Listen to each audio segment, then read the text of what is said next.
1,00,000 మంది శివభక్తులతో కలిసి మహారుద్రాక్ష పూజలో పాల్గొనండి. వెంటనే కాల్ చేసి మీ పేరును నమోదు చేసుకోండి.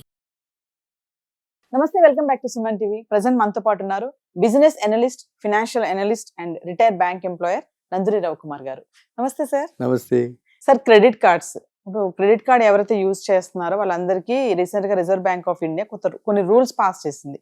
డబ్బులు పోగొట్టుకుంటే రిఫండ్ చేస్తారంట. ఏంటి సార్, ఒక్కసారి దాని గురించి? డబ్బులు పోగొట్టుకోవటం అంటే ఇప్పుడు మనం చూస్తున్నాం కదా, రోజు చూస్తున్న సైబర్ ఫ్రాడ్స్ అంటారు. ఎస్. అంటే మనం ఓటీపీ ఇచ్చేసి క్రెడిట్ కార్డులో సివివి అని ఉంటుంది, మన ఖాతాలో సెక్యూరిటీ నెంబర్ సివివి ఇచ్చేసి క్రెడిట్ కార్డ్ నెంబర్ ఇచ్చేసి మనకు ఓటీపీ వస్తే ఓటీపీ కూడా ఇచ్చేసి ఇలా ఏదైనా చేయకుండా ఇవన్నీ ఇవ్వకూడదు. ఎవరికి ఓటీపీ చెప్పకూడదు, ఎవరికి సివివి ఇవ్వకూడదు అని పదే పదే చెప్తున్నప్పటికీ కూడా వీళ్ళ నాలెడ్జ్ లేకుండా ఎవరైనా సైబర్ క్రైమ్ ఈజ్ డిఫరెంట్. అంతే తప్ప అన్ని విధాలుగా ఎలా అయినా పోయినా కాదు, ఎలా పడితే అలా ఇచ్చేసిస్తే కాదు. అలా సైబర్ క్రైమ్ ఏదైనా అయితే అలా మీ కార్డుని ఎవరైనా హ్యాక్ చేసి ఆ కార్డ్ డీటెయిల్స్ అన్నీ తెలుసుకుని మనం ఆ మనీ స్పెండ్ చేయలేదు, మనం స్పెండ్ చేయకపోతే మనకు ఆ క్రెడిట్ కార్డుకి మనం ఏంటి, మన వాట్సాప్ నెంబరు, మన సెల్ నెంబరు ఇస్తాం. ఆ సెల్ నెంబర్కి SMS అలర్ట్ వస్తుంది. ఆ సెల్ నెంబర్కి మనకి వాట్సాప్లో కూడా మెసేజెస్ వస్తుంటాయి. అలా మెసేజెస్ వస్తే అయ్యో ఇది నేను వాడలేదే, ఇది వాడకుండా ఇలా జరిగిందే అని మన అలర్ట్గా ఉండాలి. SMS అలర్ట్ ఎందుకు ఇస్తున్నారు? ట్రాన్సాక్షన్ నీకు తెలిసి జరిగిందా, తెలియక జరిగిందా, ఈ ట్రాన్సాక్షన్ జరిగింది, ఇఫ్ నాట్ డన్ అని ఉంటుంది అక్కడ. Immediately report. డెబిట్ కార్డ్ అయినా క్రెడిట్ కార్డ్ అయినా అలాంటి ట్రాన్సాక్షన్ వస్తుంది. అలా చాలా మంది ఏంటంటే పట్టించుకోవట్లేదు. అలా పట్టించుకునే వాడికి ఎవ్వరు ఏమి చేయలేరు. అలా పట్టించుకుని అయ్యో నా డబ్బులు ఎవరో కొట్టేశారని చెప్పి గుండె దడదడలాడించిన వాళ్ళకి మాత్రమే ఆర్బీఐ ఇప్పుడు కొత్తగా ఒక వరాన్ని ప్రకటించింది.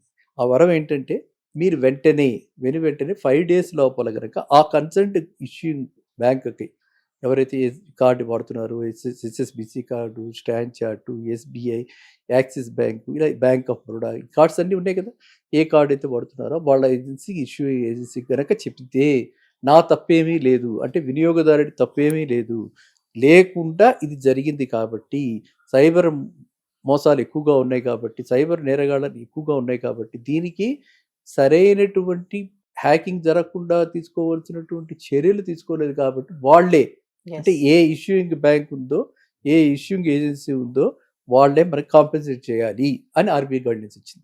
అది up to 50,000 rupees. RBI guidelines ఏంటి? Up to 50,000 rupees.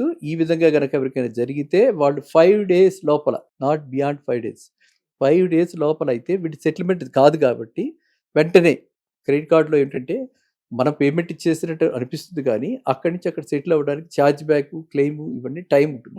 ఆ టైంని 5 days లోపల కనుక మనం చేస్తే వాళ్ళకి హోల్డ్ చేస్తారు. ఒరే బాబు నువ్వు తీసుకున్నావు కానీ ఇది it's not your money, reported అని చెప్పి బ్లాక్ చేసి మన మనీ మనకి వెనక్కి ఇస్తారు. ఆ విధమైనటువంటి ఫెసిలిటీని మనకి క్రియేట్ చేశారు. దీని మీద ఫస్ట్ ఆఫ్ ఆల్ మీరు అడిగినందుకు మిమ్మల్ని అభినందన. ఎందుకు అంటే చాలా తక్కువ మందికి ఈ విషయం తెలుసు. ఇలా ఈ విధంగా రిపోర్ట్ చేయాలి, వెంటనే మనం చూసుకోవాలి. SMS అలర్ట్ ఎందుకు ఇస్తున్నారు, SMS అలర్ట్ యొక్క ఉపయోగాలు ఏంటి?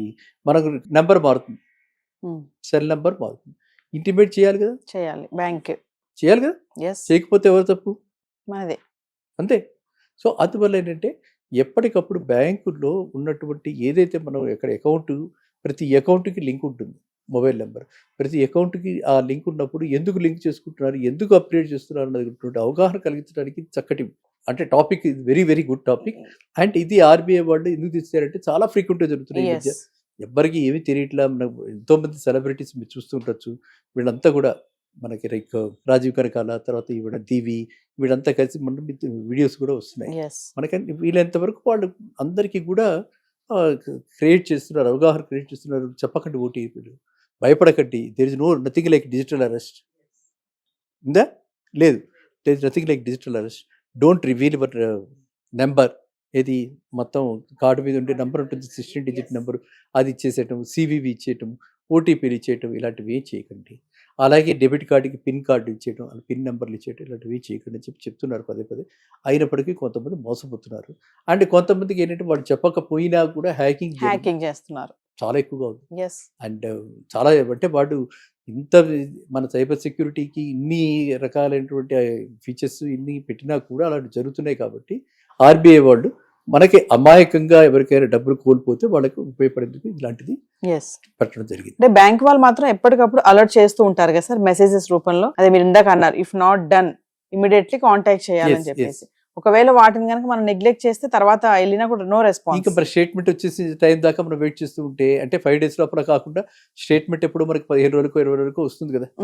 ఆ వచ్చిన తర్వాత మనది ఏంటి ఈ స్టేట్మెంట్ చూపించి ఎవరి నేను చేయలేదు ఈ ట్రాన్సాక్షన్ అంటే ఎవరో చేయరు. Is clear to you. అంటే నేను ఏమిటంటే అందువల్ల ఎస్ఎంఎస్ అలర్ట్స్ మీద రియల్ గా అలర్ట్ గా ఉండాలి, ఎస్ అప్రమత్తతో ఉండాలి. ఇప్పుడు ఇన్నాళ్ళు అంత దీన్ని పట్టించుకోలేదు, ఎందుకంటే అంత ఎక్కువగా కాలేదు, కానీ ఇప్పుడు ఎక్కువ అవుతున్నాయి కాబట్టి ఇలాంటివి ఆర్బీఐ వాళ్ళు ఈ గైడెన్స్. అంటే స్కామ్స్ జరుగుతున్నాయి కాబట్టి ఈ రూల్ రావడం జరిగింది అనుకోవచ్చా సార్?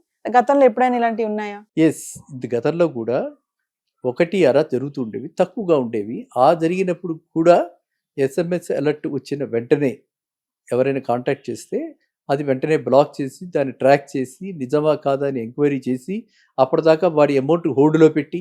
గతంలో ఎలా జరిగేవంటే మనము ఒక మెర్చెంటేజ్ దగ్గరికి వెళ్ళి ఒక షాప్లో కొనుక్కున్నాం, అది 2 గార్మెంట్స్ కొనుక్కున్నాం, గీకాం, ఆ నెంబర్ వచ్చింది, అది వాడి కిందనే పెట్టి ఏ నెంబర్ నుంచి గీకారు ఎంత వచ్చాయి అన్నీ తీసేసుకుని మన షాప్ నుంచి 2,000 తీసుకుని వచ్చేసేస్తే 20,000కి వాడు డెబిట్ చేసి తీసేసుకునేవాడు. ఇంకా ఆ షాప్లో మనం 2,000 ట్రాన్సాక్షన్ చేస్తాం, కానీ 20,000కి వేరే 2 + 20 22 అయ్యేవి. అప్పుడు మనం వెంటనే చూసి కంప్లైంట్ చేస్తే ఆ 22 పోయింది ఏంటో నా అకౌంట్లో నుంచి అని చెప్పి మనం వెంటనే కంప్లైంట్ చేస్తే ఆ 20,000 ఆపి ఎంక్వైరీ చేసి ప్రూఫ్ ఆఫ్ అన్ని రకాల ప్రూఫ్లు తీసుకుని వాడి దగ్గర మన దగ్గర తీసుకుని వెరిఫికేషన్ చేసిన తర్వాతే రిలీజ్ చేసేవాడు, లేకపోతే మనకి రిస్టోర్ చేసేవాడు. అది గతంలో కూడా ఉంది, కానీ అలాంటివి చాలా తక్కువగా ఉండేవి. అప్పుడు కూడా అలర్ట్స్ చెప్తూ ఉండేవాళ్ళు, కానీ తక్కువ ఉండేవి. ఇప్పుడు ఏమైపోయిందంటే లక్షల్లో ఇలాంటివి ఏవి మోసాలు జరుగుతున్నాయి, కోట్లలో దాని అమౌంట్ ఉంటుంది, అంత చాలా ఎక్కువగా ఉంటుంది. మనం చూసిన పెద్ద వాళ్ళు కూడా ఇలాంటి మోసాలకి అంటే గురవుతున్నారు. అంటే వాళ్ళకి తెలియకుండానే అది ఎలా జరుగుతుంది, అంటే ఎవరో ఒకడికి ఎక్కడో ఒకడ ఇది మనం నెంబర్ ఇవ్వటం జరుగుతుంది, ఒక ట్రాన్సాక్షన్ చేయటం జరుగుతుంది, నమ్మకంగా వాళ్ళకి ఇస్తాము, వాళ్ళు ఏదో దీన్ని క్లోనింగ్ అంటారు, క్లోనింగ్ చేసి రకరకాల పదాలు ఉన్నాయి, వీటికి రకరకాల టెక్నాలజీస్ ఉన్నాయి. చేసి ఆ నెంబరు ఆ సివివి అన్నీ వాళ్ళ దగ్గర ఉంటాయి, వాళ్ళు టక్కమని వేస్తారు. వేసి ఈ ఎస్ఎంఎస్ కొంతమంది సెల్ ఫోన్లు కూడా వాళ్ళ చేతుల్లో ఉండట్లే, వాళ్ళ పని వాళ్ళ దగ్గర, వాళ్ళ పిఎస్లు పిఏలు ఇలా రకరకాలు సెల్ పట్టుకు తిరిగితే సెల్ నేనే ఎత్తితే అది బిలో ప్రెస్టీజ్. ఇప్పుడు సెల్ నా తరపున ఇంకోళ్ళు ఎత్తి సార్ కాల్ వచ్చింది అంటే అది ప్రెస్టీజియస్. సో ఇప్పుడు ఇలాంటి పరిస్థితుల్లో వాడేం చేస్తాడు, వీడియో గ్యాంగ్ అప్ అయి ఉన్నారు, ఎస్ఎంఎస్ రంగానే సార్ చూస్తాడేమో వాడు డిలీట్ చేసేస్తాడు మనకంటే ముందర. ఈ గాట్ ది పాయింట్ నా. సో మన ప్రొఫైల్ పెరిగిన కొద్దీ మనకి మన పనులు మనం చేసుకోలేని పరిస్థితి వచ్చినప్పుడు ఈ విధంగా మనం అందరికీ ఇచ్చేస్తే ఇలాంటి మోసాలకి ఎక్కువ గురవడానికి ఎక్కువ అవకాశాలు ఉంటాయి. అది ఒకటి. నెక్స్ట్ ఏంటి, నెంబర్ ఆఫ్ కార్డ్స్, ఇదొక ప్రెస్టేజీ. 4 కార్డు ఉన్నాయి, 5 కార్డు ఉన్నాయి, ఎన్ని కార్డు ఉన్నాయి, ఒక్కొక్క కార్డుకి ఒక్కొక్క అట్రాక్షన్ ఉంటుంది. ఒక కార్డుకి సినిమా హాల్ టికెట్ ఫ్రీ, ఒక దానికి లాంచ్ యాక్సెస్, ఇంకో దానికి ఇంటర్నేషనల్ కార్ లాంచ్ యాక్సెస్, ఇలా రకరకాలైన బెనిఫిట్స్ ఉంటాయి. ఇదే ₹1,00,000 రొటేట్ చేసుకోవటం, మనీ రొటేట్ చేసుకోవటం, ఈ కార్డు వాడి ఈ కార్డు పే చేయటం, ఆ కార్డు వాడి ఆ కార్డు పే చేయటం, రకరకాలటువంటి ఇవి చేస్తున్నారు జనాలు. ఏ విధంగా అయితే వినియోగదారులు కార్డ్స్ని వాడి ఎక్కువ అడ్వాంటేజ్ తీసుకుందాం అనుకుంటున్నారు, అదే విధంగా స్కామ్స్టర్స్ వాళ్ళు వెనకాదల పడి ఈయనకి 5 కార్డులు ఉన్నాయి కాబట్టి అంతగా పట్టించుకోలేడు, అంతగా ట్రాకింగ్ ఉండదు అనుకుని వాడు దానికి వస్తారు. ఎవరి వేళ వాళ్ళు ఎవ్రీబడి ఎథికల్ వాల్యూస్ పోయి, అంటే ఎలా సంపాదించాలి, డబ్బు సంపాదించడం ముఖ్యం తప్ప డబ్బు ఇలాగ సంపాదించకూడదు అని అన్నటువంటి అది లేకుండా అయిపోయింది. కాబట్టి అన్ని రకాలైనటువంటి అన్వేషణలు చివరికి మోసాలు అంటే ఏంటి, అదొక దారి, ఆ దారి ఎంచుకుని ఆ దారిలో మోసాలు చేసి ఆ దారిలో ఈ విధంగా సంపాదించడం జరుగుతుంది. కాబట్టి ఆర్బీఐ ఇలాంటి నిర్ణయం తీసుకుంది, కాబట్టి మనందరం కూడా అది హర్షించాలి. అండ్ మీలాంటి వాళ్ళు ఈ టాపిక్ తీసుకురావటము, దీన్ని బట్టి అవగాహన చేయటం చాలా thank you sir. Thank you.